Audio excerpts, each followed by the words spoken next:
Hello everyone, welcome back to our Literature Unpacked podcast where we'll be discussing the novel Maru by Bessie Head. Our focus is on the love triangle between Maru, Margaret and Muleka. And we'll also be discussing how this triangle functions as an allegory for post-colonial betrayal and the power relations between the colonizer and the colonized. I'm Owen Nomonde and I'm with my podcast partner Nomonde. Hello everyone, I'm Nomonde and yes, we'll be talking about Maru.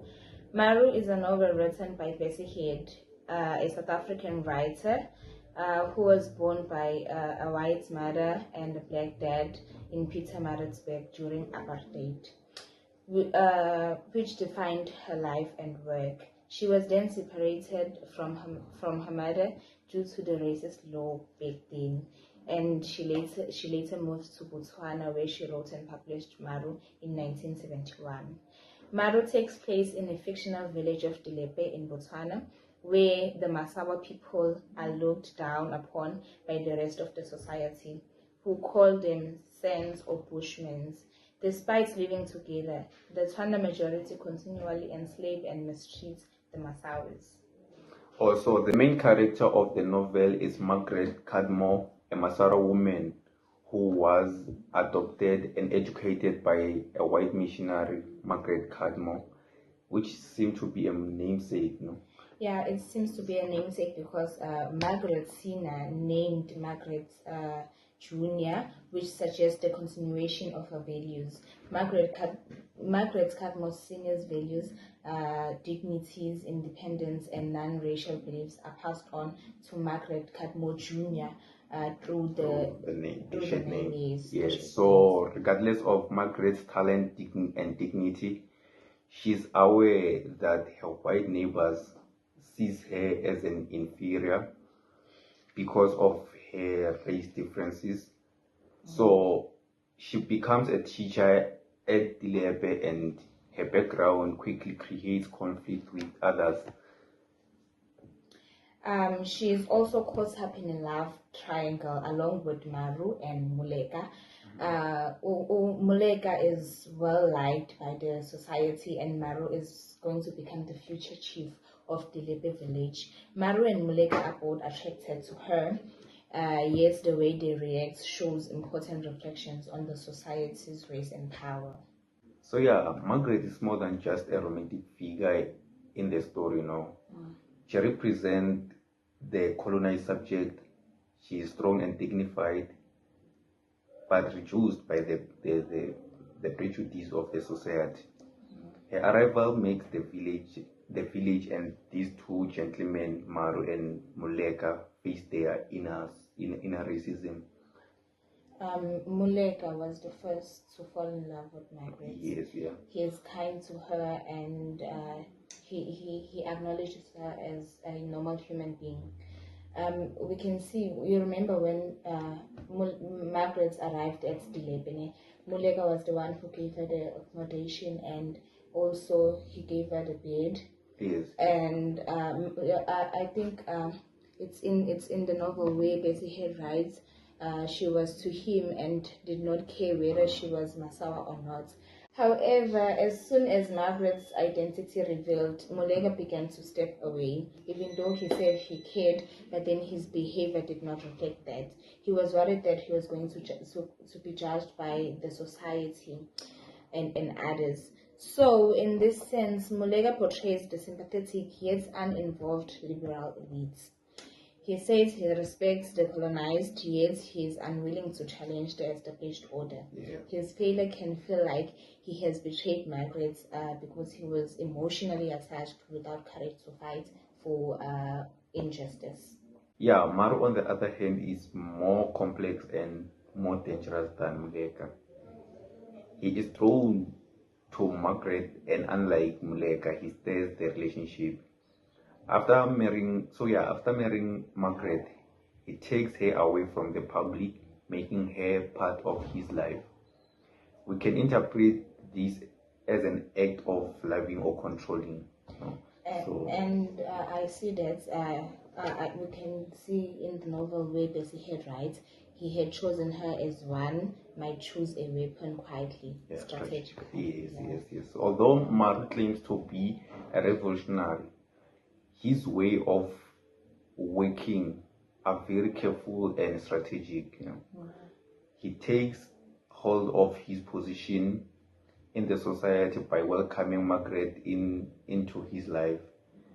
So he overcomes resistance by taking it within himself.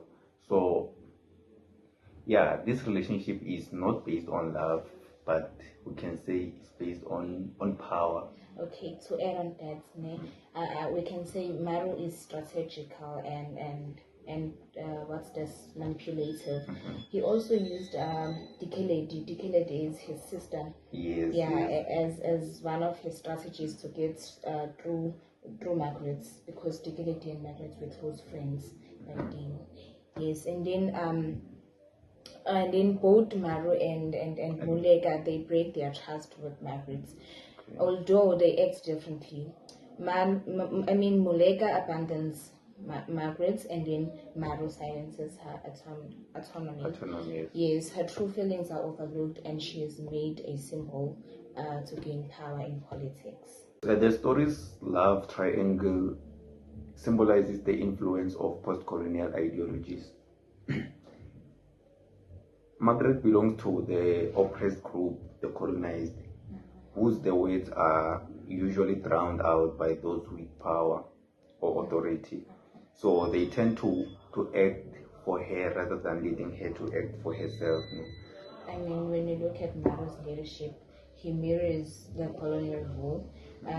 When he got married to Margaret, it looked like a modern thing, but then it was his way to gain more power or to secure more power. He claims to be a liberator, even though in reality he just changed the symbol used in the oppression. Maru was a man of power who only understood domination. That's a quote from the novel. Oh, okay. So also like Mulega highlights that having outrage about ethics is little help if a person does nothing about it. Yeah. So he highlights it does not stand by Margaret, which is much like how many elites after independence ignored or abandoned the marginalized. And throughout the story or the novel, we also find the theme of resilience and silence. Margaret's silence becomes symbolic. She does not fight openly, but her quiet endurance exposed the cruelty of the society. Bessie Head writes, she would never allow herself to be degraded. Her silence was a weapon. That shows us that even without speaking, Margaret resists the power imposed on her. Oh yeah, so at the end of the novel, Maru and Margaret got married. So we ask ourselves so many questions, questions like, is she still in a prison or truly free? She has been rescued or protected or swept away. The question intentionally has not been addressed. Like Bessie Head add the various layers or to the meaning of freedom, So I don't know. What do you think? Well, I don't think Margaret is free, because I think Maru is more patriarchal, because he took her away from the public eye firstly, and then he did not truly love Margaret. We saw that. I hear you. Yes, and then I'm like Mulega. Yes, he was strategic. He just wanted to marry Margaret to gain power or from the society or what, I guess. I think maybe he wanted the society to love him and think he was non-racial, or he was not racist. Yeah. Yeah. So I hear you, Ne, and I'm not saying you are wrong. Yes, you are right, but I personally think she's rescued and protected from the hierarchy about the Masaras, since she's married to the chief of Masaras, of Masara, I mean Maru. Okay, it's fine, but I don't think she is truly free. So the novel highlights that love is more realistic than romantic. It's political. The triangle amongst the three proves that the intimacy of some relationship is molded by power, especially where there's social differences. And then in Maru, betrayal is not just among the people. It's also between the different ideas, between goals and achievements, between what is shown and what actually happens. Okay, so to conclude, we can say Bessie Head turned a simple love story into a powerful metaphor for post-colonial struggle in this novel, Maru. So Margaret, Maru, and Molega are not just characters but symbols of the forces that shape their real lives. No. Okay, so before you conclude, not really their real life, but a real life in general. okay, so before you conclude, I'd like to add something. In the novel, we come across many different things. We can mention love, politics, power, there's ethnicity and all.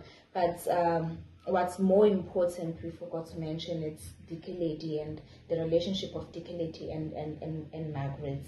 Yeah, that we find the theme of women unity or what, because you remember when Dikeledi first learned that Margaret was a Masawa.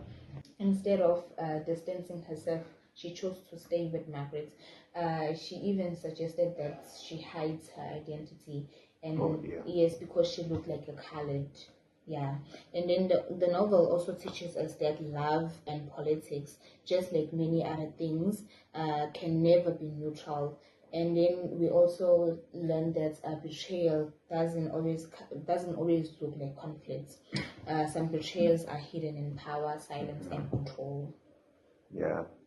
Oh, yeah. I would like to thank you guys for coming. See you on the next one. Bye. Bye.